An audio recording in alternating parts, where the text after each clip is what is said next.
When a codependent woman falls in love with a narcissist, something powerful and painful happens. Have you ever stopped to think that this attraction is not by chance, but a repetition of deep wounds and an unconscious search for approval?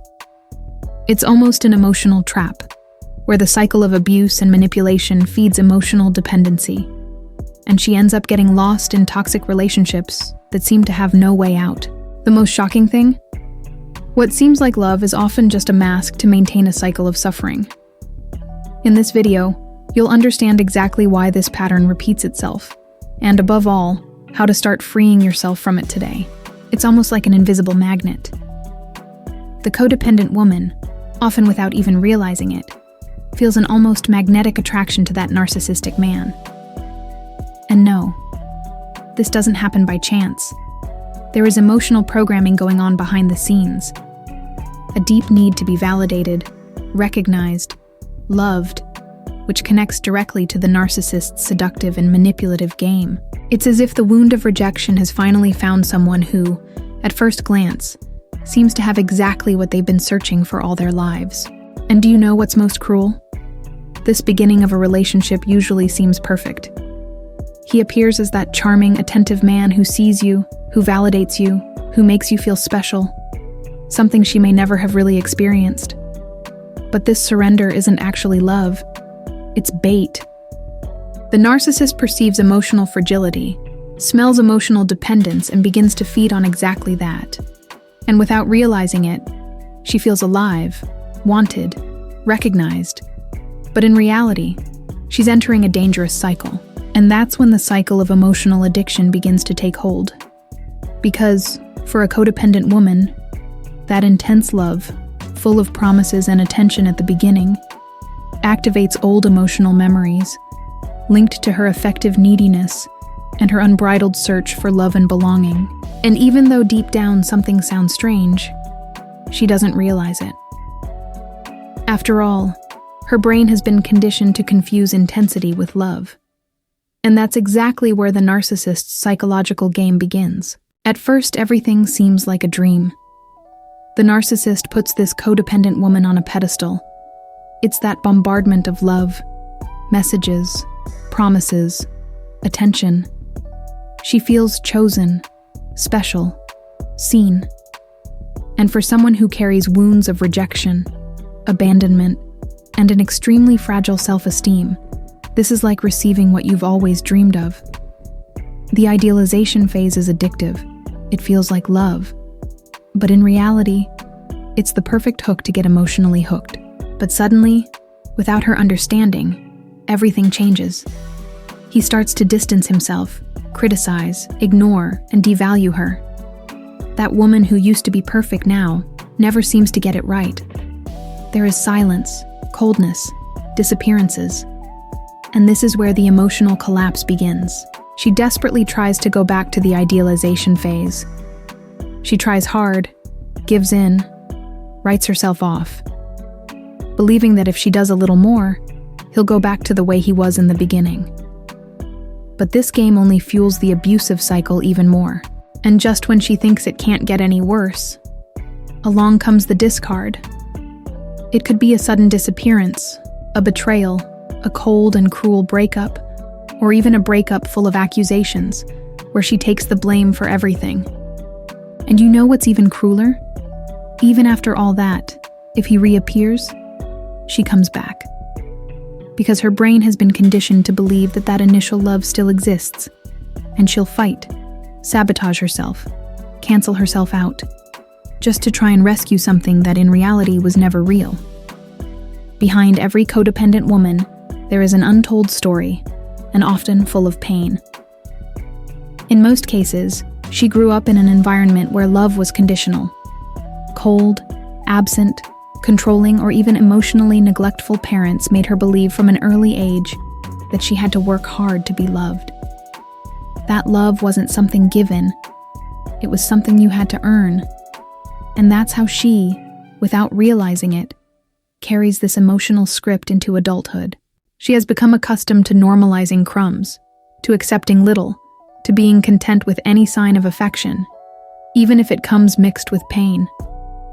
And how curious and sad When she meets a narcissist, that old script kicks in immediately, because he offers exactly what is familiar to her.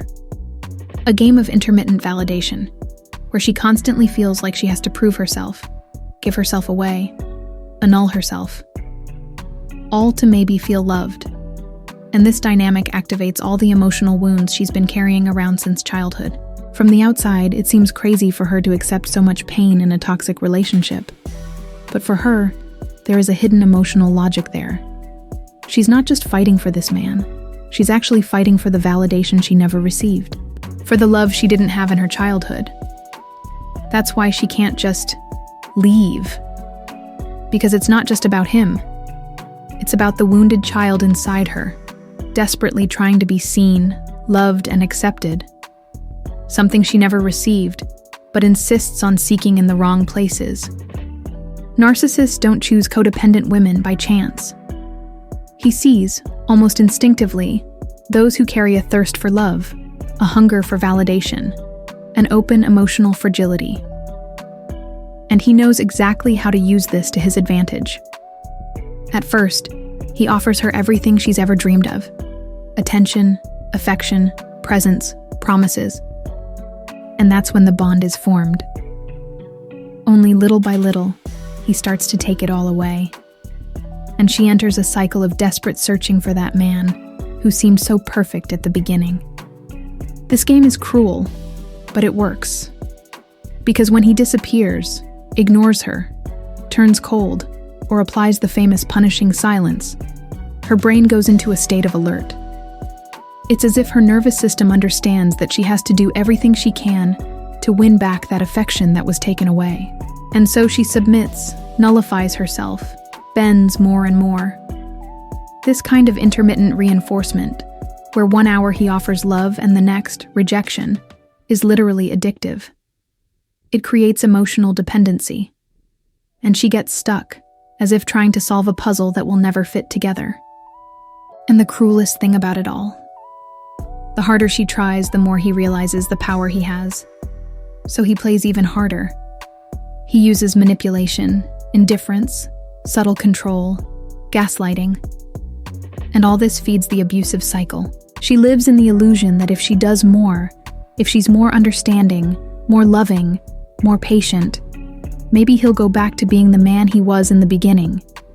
And that's when the cycle closes, leaving her increasingly exhausted, emotionally drained, and without realizing that she's losing herself. The big turning point begins when she understands, in a profound way, that it's not about changing the narcissist. It's about rescuing herself from the inside out. Because as long as she is waiting for him to change, for him to wake up, for him to transform himself, she will remain trapped in this abusive cycle. True liberation comes when she realizes that the love she so desperately seeks in the other person actually needs to be built within herself. It's emotional healing. It's the strengthening of self-esteem. It's the development of self-love that changes the game.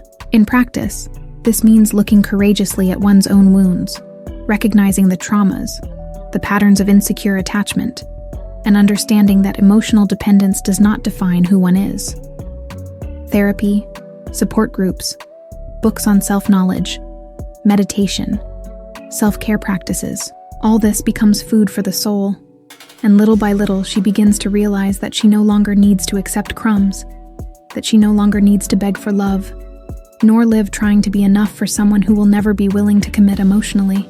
And do you know what the most powerful side effect of this is?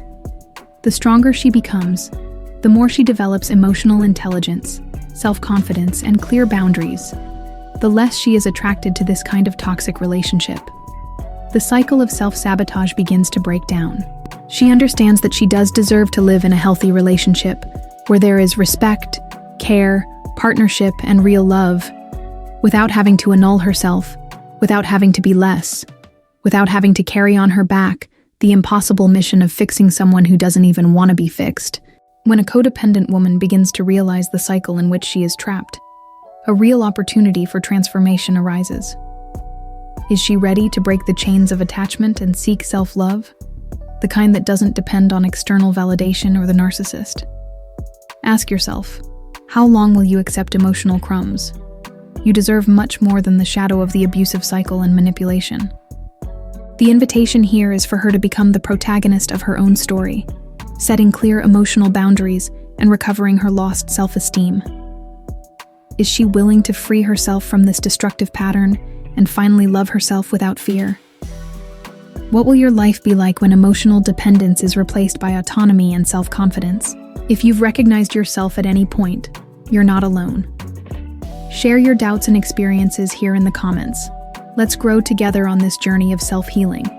And don't forget, subscribe to the channel and activate notifications to continue receiving content that will help you gain the respect and love you deserve. Let's go through this transformation together.